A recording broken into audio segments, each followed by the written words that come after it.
Senhor esteja convosco. Ele está no meio de nós. Proclamação do Evangelho de nosso Senhor Jesus Cristo, segundo São Marcos. Glória a vós, Senhor.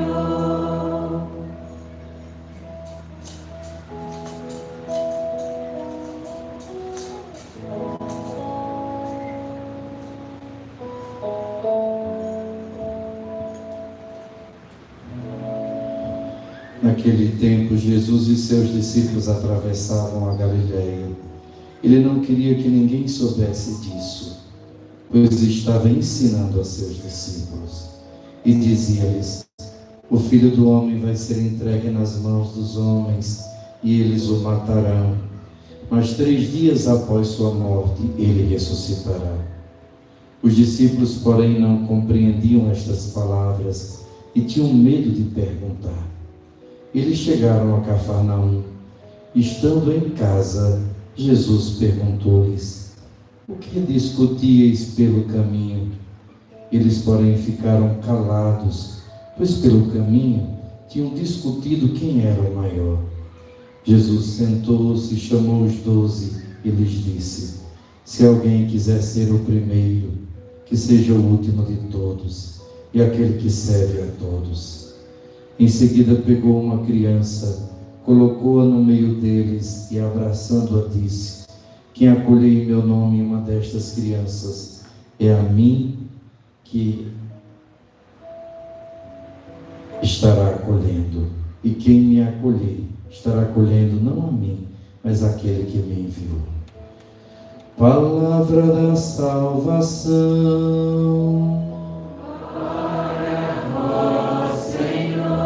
Que as palavras do Santo Evangelho perdoem os nossos pecados.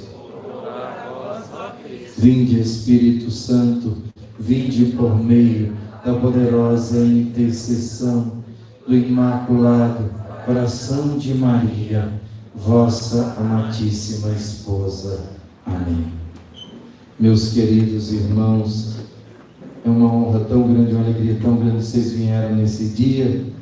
Terça-feira, feriado, carnaval, véspera da quaresma do Senhor, vocês estão aqui. Muito obrigado pela presença, pela fé, pelo testemunho, mas também obrigado a vocês que nos acompanham ou que nos acompanharão depois pelas nossas redes sociais. Eu queria falar tantas coisas para vocês hoje, mas a palavra de Deus é muito dura hoje para nós. Tem dia que a gente sabe o que falar, que olha como essa palavra é forte. São Tiago começa, né? Ele está perguntando assim: de onde vêm as guerras? De onde vêm as brigas entre vós? Aí ele diz: não vem justamente das paixões que estão em conflito dentro de vós? Lembra hoje quando eu falei? A razão e a vontade. Você às vezes sabe que aquilo não é bom, mas você quer aquilo. E às vezes você quer uma coisa boa, mas a vontade não se dobra, né? A inteligência, mesmo dizendo que aquilo é bom, você às vezes não tem força. Esse grande conflito que é fruto do pecado. Me perdoe, meu filho, que senão às vezes assim me distrai um pouco. Então, é preciso justamente que você entenda, que cada um de nós entendamos que tudo começa no nosso interior, tanto o bem como o mal. Jesus diz, por exemplo, falando dos alimentos, né? Vocês são tão preocupados com aquilo que pode tornar um homem impuro. Vocês lavam os pratos, vocês lavam as mãos, vocês são tão preocupados com seus rituais. Tudo isso tem sua importância, mas eu digo para vocês, o que torna um homem impuro não é o que entra, porque o que entra vai sair depois naturalmente, cai na fossa, mas o que realmente torna o homem sujo é o que sai de dentro dele. E aí ele diz que está no seu coração. São as más paixões, o adultério, a ambição, o ódio. Por isso que a gente deve sempre, meus irmãos, lutar para nós deixarmos o nosso coração sempre muito em Deus. Nosso coração não pode se apegar a algo que não é de Deus. Nosso coração precisa ser sempre visitado pela graça de Deus. Temos que refletir o que é que eu estou criando dentro de mim, que tipo de sentimentos eu estou alimentando. Eu já contei para vocês que um jovem chegou para um padre e disse: padre, eu não sei o que fazer. Por quê, meu filho? Dentro de mim tem 2 cachorros, um bom e um ruim, os 2 brigando. Quem vai vencer, padre? Eu tenho medo. Quem é que vai vencer? Aquele que você alimentar, meu filho. Alimente as coisas boas dentro de você, pela oração, pela meditação da palavra, por uma boa música, por uma boa meditação, um bom livro. Às vezes um bom livro lhe orienta tanto, a palavra de Deus, não é? Aquilo ali são luzes que Deus vai lançando na nossa consciência, iluminando a nossa inteligência, fortalecendo a nossa vontade. Ver o exemplo dos santos.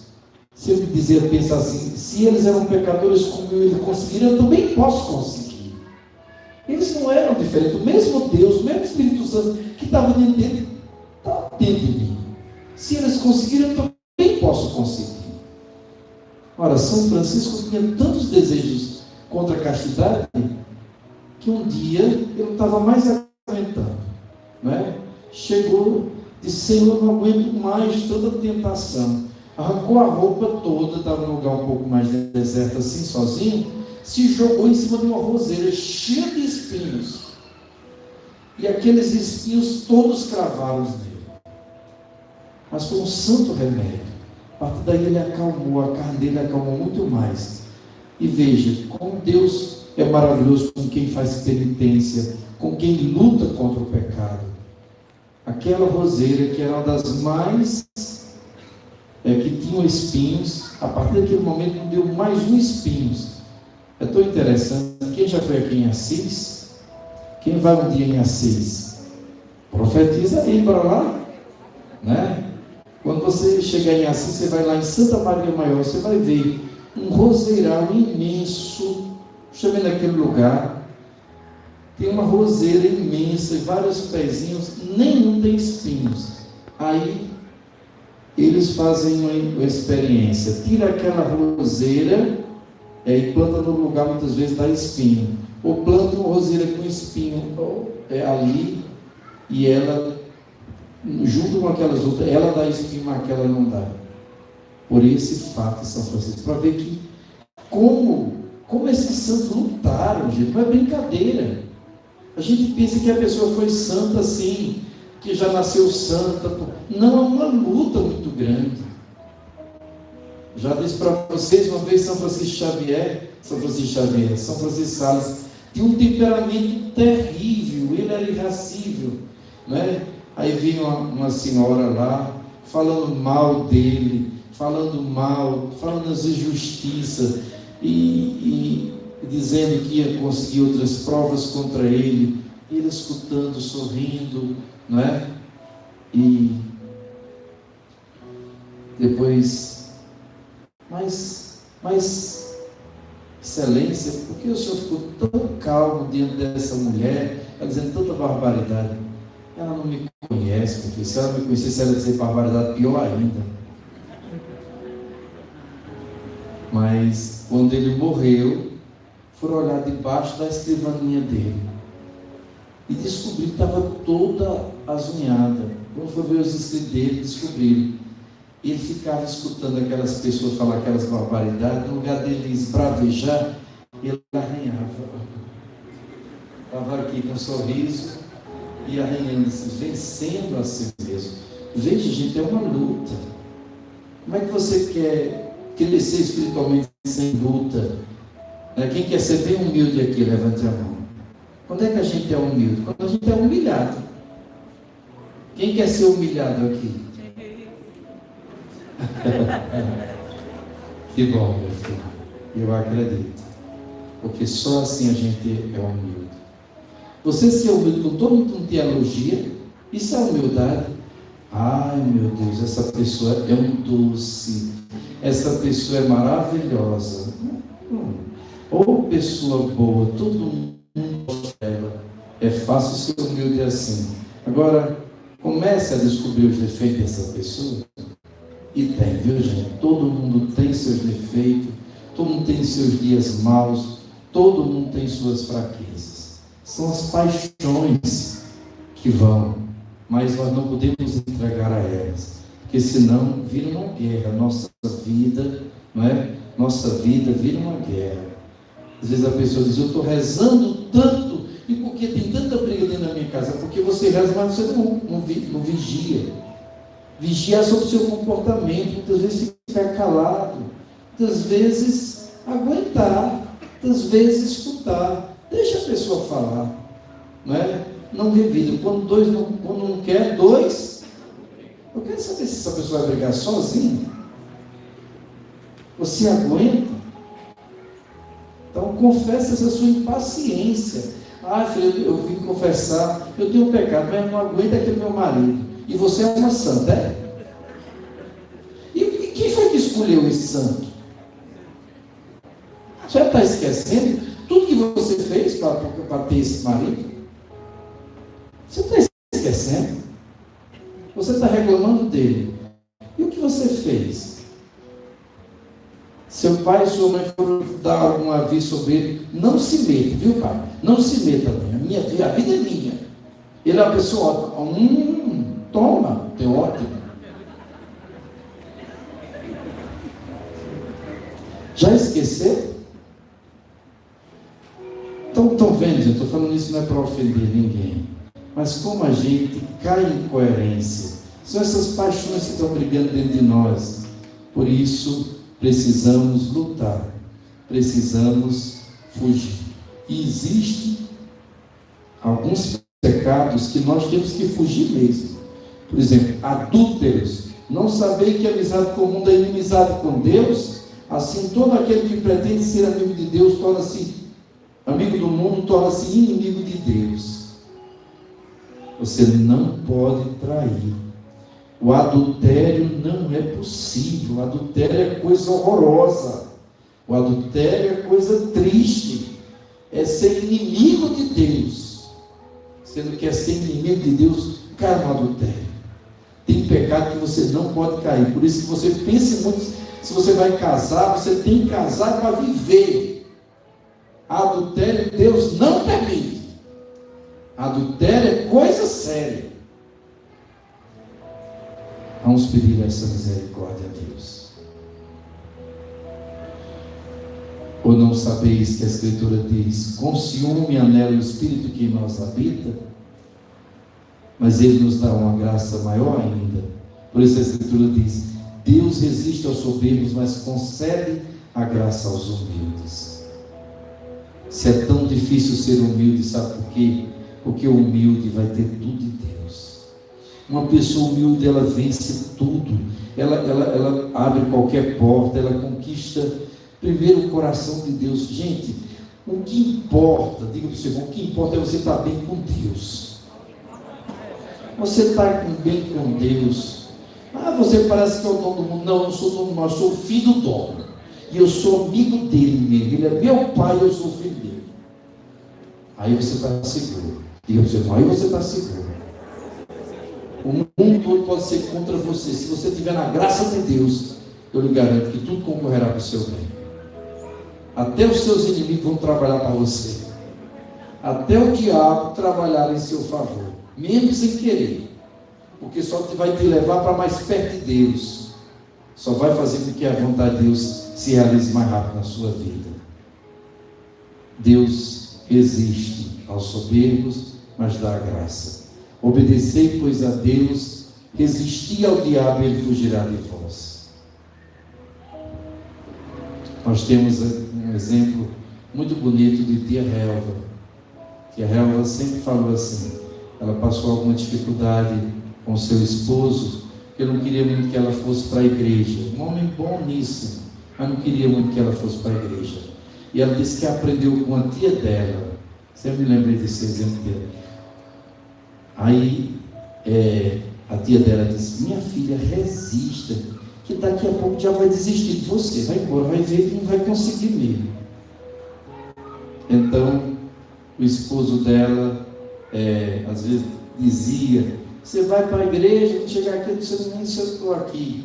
Ela ia, deixava lá ele na mão de Deus, ia, voltava, e assim foi. Você chegou um momento que ele já não brigava mais, não é? Olha, resistir, isso não é capricho, às vezes vem da pessoa, às vezes é a tentação do mal, para você não ir, para você não rezar. Você não impede essa pessoa de fazer nada. Como é que ela quer impedir de você de rezar, de você vir para Deus? Isso é uma tentação do capeta, né? Tem hora que a gente tem que fazer até como aquela mulher Michelangelo. Já falei para vocês, né? Michelangelo, eu aprendi com ele demais. Ô povo bom, um povo bem despachado, um povo bom mesmo. Aí a mulher todos os dias chegava: o marido, leve a cama logo, vai dormir lá, você não sai da igreja. E ela: oh Jesus, dá-me paciência, o cabra aprontava, pirraçava, sabe que mochibento, mochiba, sabe assim como Valdemir, bonzinho, mas mochibento quando quer, pirracento, pessoal. Aí o que aconteceu? Ele sempre pirraçando com ela. Aí ela disse, um dia ela estava meio com as calças viradas. Aí ele chegou para ela e disse: pegue logo a cama, não sei porque você vai dando para essa igreja, você não sabe. Não, eu vou lhe dizer, sabe por que eu vou para a igreja? Porque eu chego lá e o sacerdote me ensina a ter paciência e rezar por você. Se não fosse muito ir para a igreja, eu já tinha se separado de você há muito tempo, porque a minha vida seria muito próxima de você. Você é um estorvo na minha vida. Mas por amor a Jesus e à igreja, eu nunca vou me separar de você, vou cuidar de você, seu abençoado. Ficou bonzinho. Hoje a ministra da Eucaristia, mas não vai mais na igreja que ela. Está vendo o que é a conversão? Não é? Sabedoria de Deus. É o ciúme de Deus. Agora, claro, a gente não pode dizer todo dia isso, porque daqui a pouco, né, você vai ver o que vai acontecer. E o Senhor está dizendo: purificai as mãos, ó pecadores, santificai os corações, homens dúbios, ficai triste, vestir o luto e chorai. Transforme-se o luto em vosso riso e vossa alegria em desalento. Humilhai-vos diante do Senhor e Ele vos exaltará. Esse é um texto já próprio da Quaresma. Ou seja, a igreja hoje está nos dizendo, através de São Tiago: já volta, esquece essa loucura de carnaval, esquece essas alegrias, esquece esses falsos prazeres do mundo e se volta para Deus, se volta de verdade. Faz uma boa Quaresma, aproveita esses 40 dias para se voltar diante de Deus, para se humilhar diante de Deus, para escutar a Deus, para agradar a Deus. Se Deus quiser, essa vai ser a melhor Quaresma da nossa vida. Quem toma posse disso?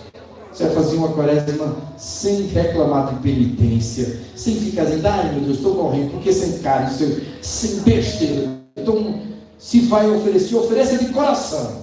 E não fique toda hora perguntando porque não comer chocolate, porque isso, porque aquilo. Isso você não está fazendo favor nenhum a Deus. Eu não preciso disso. É você que precisa. Para ser fortificado, para ser abençoado por nosso Senhor. Amém? Resistir ao diabo e ele fugirá de vós. Então, ela dizia que chegava um momento que o diabo, ele não aguenta mais, ele vai embora. E ele desiste da gente. A gente consegue a nossa graça, consegue a salvação da nossa família. Meus irmãos, é muito importante a persistência. Por isso, o Salmo nos dá o caminho. Confia teus cuidados ao Senhor e Ele há de ser o teu sustento. Confiança, meus irmãos. Confiança que é fruto. Como é que você confia numa pessoa? Como é que a gente confia numa pessoa? conhecendo aquela pessoa. Para conhecer, leva o quê? Tempo, tem que ter intimidade, né? E quer conhecer uma pessoa, viaje com ela. Durma no mesmo quarto com ela. Quer conhecer uma pessoa, come um quilo de sal com ela. Você não vai comer um quilo de sal junto, vai demorar um pouquinho, né? Quer conhecer uma pessoa, dê poder para ela. São manifestações da nossa personalidade. Por que às vezes tem tanta dificuldade na nossa casa? Ave Maria, lá fora todo mundo me ama, aqui dentro de casa é só cobrança. É porque todo mundo me conhece, né? E a convivência às vezes estraga também, mostra outro lado que ninguém vê. Quando a gente era do grupo de jovens, era uma maravilha, todo mundo se amava, a gente marcava aqueles encontros. Quando a gente começou a vida da comunidade, toda comunidade que começa tem aquele idealismo, aí depois vai passando o tempo, você vai conhecendo as pessoas. Gente do céu, Ave Maria, eu não sabia que essa pessoa era tão preguiçosa. Eu não sabia que essa pessoa era tão sonsa. Eu não sabia que essa pessoa falava tanto. Não é? É a convivência. Mas é aí também onde surge o amor, onde surge a humildade, a paciência. No momento a gente quer se decepcionar, mas depois diz, não, é minha família, tem os problemas, tem, em todo lugar tem problema. Mas tem tanta coisa boa e estou na bênção de Deus.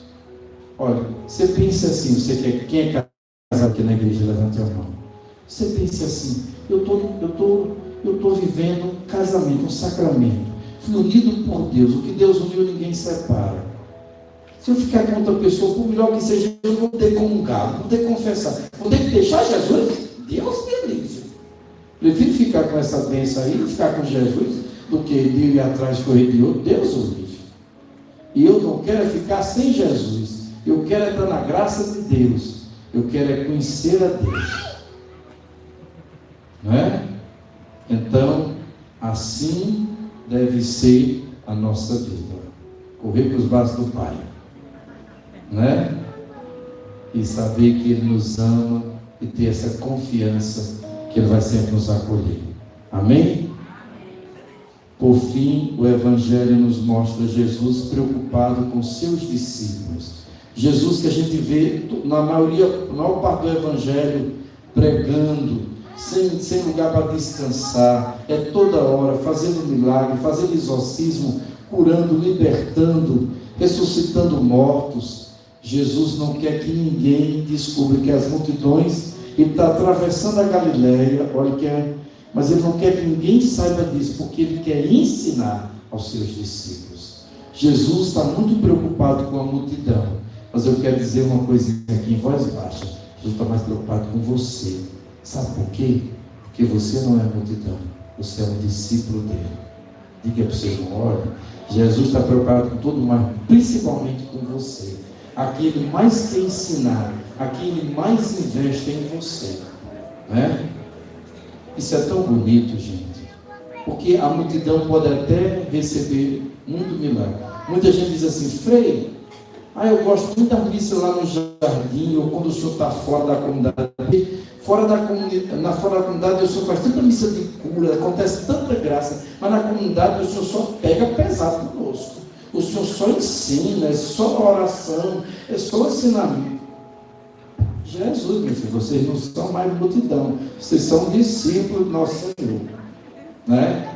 Mas acontece muito milagre também. Quem é que tem visto muito milagre de Deus? Todos os dias. Lá de reclamar, de barriga cheia. Você quer trocar o lugar com eles? Você é discípulo, você teve um chamado de Deus.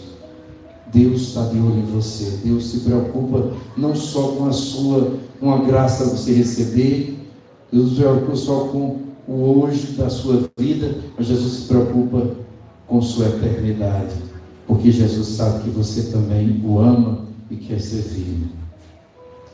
Por isso é aos discípulos, não à multidão, que ele diz, o Filho do Homem vai sofrer muito, vai ser entregue nas mãos dos homens, eles os matarão, mas 3 dias após sua morte ele ressuscitará.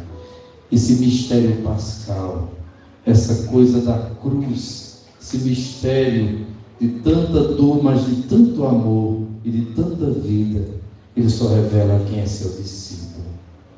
Muitas pessoas vivem tão preocupadas só com suas próprias dores, só com resolver seus problemas. Muitos são como aqueles 9 leprosos que vêm e recebem a graça e vai embora, vai tocar a sua vida, quando precisar mais uma vez, não é agradecido, fala bem, mas quando precisar outra vez vai voltar a Jesus, mas não segue a Jesus. Mas aquele que voltou, que era o samaritano, esse sim vai servir a Jesus, vai se tornar seu discípulo, por esse sim vale a pena. E é isso que Jesus revela, o mistério da sua cruz. A cruz então não é um castigo, a cruz é para os amigos. Santa Teresa diz: ah, Jesus, agora eu sei que o Senhor tem tão poucos amigos, porque os seus amigos mais queridos o Senhor oferece, o Senhor tem de melhor, e é a cruz. E muita gente não quer a cruz. Quem é amigo aqui de Jesus? E já ficaram poucos. Quem é amigo de Jesus, quem é discípulo de Jesus, prepara o lombo, que a cruz vai vir. E se não tiver cruz, é porque você não é amigo dele, porque ele não confia em você, porque ele sabe que qualquer coisinha vai te afastar dele. Mas se você tem passado pelo mistério da cruz, é porque ele te ama, ele está com você, ele confia em você, ele leva a sério a sua fé. Eles ficaram calados, sabe, porque começaram a discutir outra coisa. Sabe quando você não quer ver a coisa, você começa a falar de mais sério, aí a pessoa muda de assunto. Quem já viu isso? Você está falando com seu filho: olha, meu filho, você precisa levar a sério seus estudos. Olha, você precisa. Aí o filho: mamãe, o Natal está chegando, não é? Não sei o que. Muda de assunto, não é? Mas mamãe, esse coronavírus está difícil, não é? Então, o que é que está acontecendo? É justamente a pessoa que não quer, que quer voltar àquelas paixões, que quer ficar no seu mundo, que não quer aceitar o discipulado como ele é.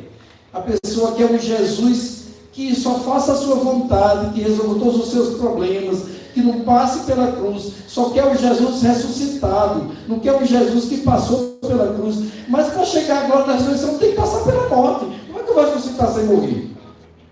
Como é que eu vou chegar ao sábado santo de aleluia sem passar pela sexta-feira da paixão? A pessoa quer fazer um salto, quer chegar na quinta-feira, quando chega até a Eucaristia, aí quer pular já para a vigília pascal. Tem que morrer, tem que passar pelo sofrimento. Isso é o discipulado de Jesus. Mas se você entende isso, aí eles discutindo sobre quem vai ser o maior, quem é o maior, quem vai ser o primeiro-ministro dele, quando ele for rei, for expulsar os romanos, começar a mandar, e vai ser Pedro, não serei eu, não, eu sou Judas, eu estou com dinheiro aqui, eu vou ser o secretário das finanças, né? E aí cada um querendo, e Jesus só escutando. Quando chega em casa, Jesus diz: o que é que vocês estavam discutindo pelo caminho? Ficaram o quê? Ficaram o quê? Está tudo bem, tudo ótimo, eu sei. Pessoa calada, você tem amigo. Eu gosto mais daquela pessoa que, mesmo com dificuldade, diz logo, partilha logo, que é melhor, desembucha, fala logo, porque resolve. Mas você fica calado, vai guardando aqui dentro de você, aquilo ali vai crescendo. Aí Jesus diz: vocês estão querendo saber quem é o maior? Aí Jesus dá outra grande lição para eles: pega uma criança, coloca no meio deles e fala: se alguém quiser ser o primeiro, que seja o último de todos e aquele que serve a todos. Pega uma criança, abraça. Quem acolher em meu nome uma dessas crianças é a mim que está acolhendo. E quem me acolher, estará acolhendo não a mim, mas aquele que me enviou. Está acolhendo o próprio Pai do céu. Está acolhendo o Espírito Santo. Teresa, que cuidou de tantas crianças, acolheu tanto Jesus, os pequeninos, os pobres. Imagina as pessoas que cuidam, não é, dos velhinhos, porque o velhinho também é uma criancinha, sim ou não? Não é? Daquele que cuida de pessoas com deficiência física, mental, não é? Crianças especiais, uma criança autista, um adulto autista, é um pequenino diante de Deus, uma pessoa pobre, humilhada por essa vida, acolhida por nós, é o próprio Jesus, que está a acolher com Ele o Pai do céu, e toda a bênção de Deus. Por isso, meus irmãos, em outras palavras, não nos entreguemos às paixões desordenadas, não nos entreguemos às coisas desse mundo, nos entreguemos a Deus, e somente o Espírito Santo, sabedoria, inteligência, entendimento e ciência. E quais são os 4 dons do Espírito Santo que fortalece a nossa vontade, que ilumina a nossa vontade e a faz firme, com o santo conselho, fortaleza, piedade e o temor a Deus. Amém?